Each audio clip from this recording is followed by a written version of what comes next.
ഇരി.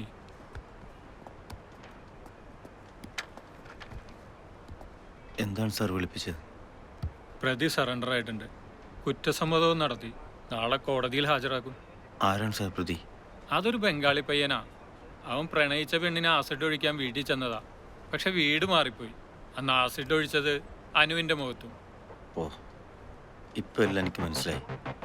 സാറിൻ്റെ റോൾ എന്താണെന്ന്. എന്തു മനസ്സിലായിന്ന്? ആ സ്വാമിനെ രക്ഷിക്കാൻ ശ്രമിക്കല്ലേ. കാരണം ഒരു ചെല്ല്. ഒരുത്തിരി ഞാൻ വെറുതെ വിടില്ല.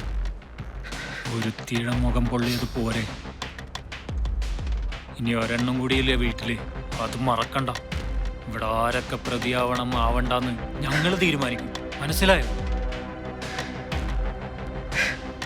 മോങ്ങാതെ എണീറ്റ് പോകും.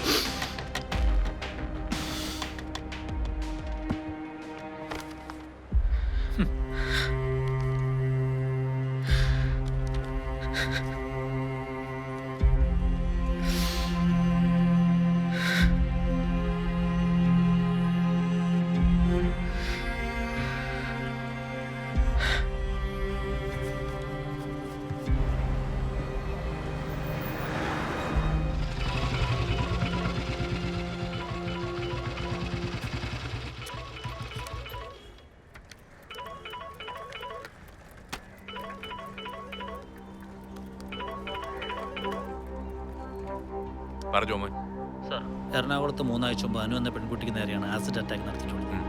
പ്രതി ഒരു ബംഗാൾ സ്വദേശിയാണ്. നാളെ കോടതിയിൽ ഹാജരാക്കും. കേരളത്തിൽ ഏതെങ്കിലും പ്രതി ജാമ്യത്തിൽ ഇറങ്ങിയിട്ടുണ്ടോ അല്ലെങ്കിൽ ഇറങ്ങാൻ പോകുന്നുണ്ടോ എന്നറിയണം. Okay sir. മേൽപ്പാലം അഴിമതി കേസിൽ സംസ്ഥാന സർക്കാരിനെതിരെ പ്രതിപക്ഷത്തിന്റെ പ്രതിഷേധം ശക്തമാകുന്നു. NDP പ്രവർത്തകർ മുഖ്യമന്ത്രിയുടെ കോലം കത്തിച്ചു.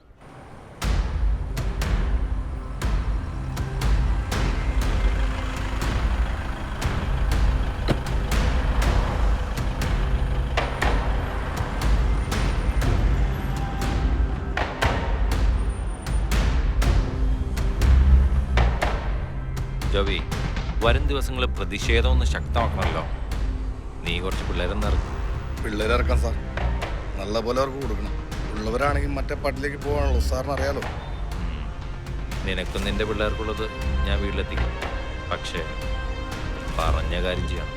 അത് പിള്ളേർ ചെയ്യും സാർ. പിന്നെ ഈ പ്രതിഷേധത്തിൻ്റെ ഇടയ്ക്കുള്ള കയ്യാങ്കളി പോലീസിൻ്റെ അടുത്ത് മതി, ജനങ്ങളോട് വേണം. ഇലക്ഷൻ വന്ന കാര്യം അറിയാലോ. അതൊക്കെ ഞങ്ങൾ നോക്കണം സാർ.